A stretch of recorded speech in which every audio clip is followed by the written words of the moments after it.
2014 will go down as the warmest year around the globe in recorded history. 2015 was the hottest year since climate records began. Figures show this July was the single hottest month in recorded history. Australia sweltered through its hottest spring on record. The phenomenon was a short-term trigger to a long-term global warming caused by human activity. Climate change is now affecting every country on every continent. It's the rate that's of great concern. And what do you put that rate down to, Bill? Oh, it's human activity. I think it's ridiculous. We have bigger problems right now, and it'll get cooler, it'll get warmer. It's called weather. I do not believe that human activity is causing these dramatic changes to our climate the way these scientists are portraying. 1.2 million people died because of the pollution put up into the air. This is a result of climate change. It's only going to get worse. This is a big problem, and it's not going to go away. The debate is over. Climate change is real. It is already causing major problems. And if we do not act boldly and decisively, a bad situation will become worse.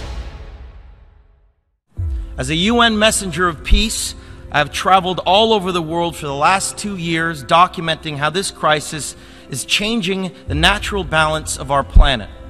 I have seen cities like Beijing choked by industrial pollution, ancient boreal forests in Canada that have been clear-cut, and rainforests in Indonesia that have been incinerated. In India, I met farmers whose crops have been literally washed away by historic flooding. In America, I have witnessed unprecedented droughts in California and sea level rise flooding the streets of Miami. In Greenland and in the Arctic, I was astonished to see that ancient glaciers are rapidly disappearing, well ahead of scientific predictions. All that I have seen and learned on my journey has absolutely terrified me.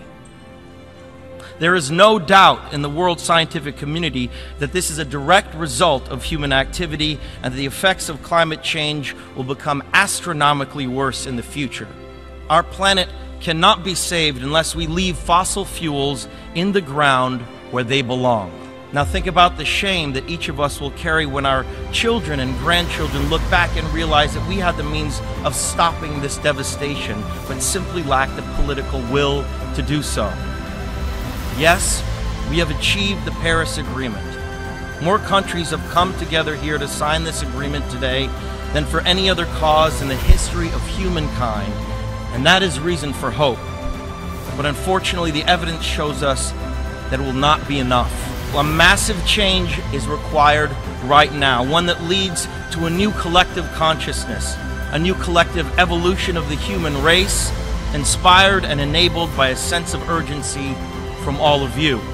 We can congratulate each other today, but it will mean absolutely nothing if you return to your countries and fail to push beyond the promises of this historic agreement. Now is the time for bold, unprecedented action. It is time to declare no more talk, no more excuses, no more 10-year studies, no more allowing the fossil fuel companies to manipulate and dictate the science and policies that affect our future. The world is now watching. You will either be lauded by future generations or vilified by them. You are the last best hope of Earth. We ask you to protect it, or we and all living things we cherish are history.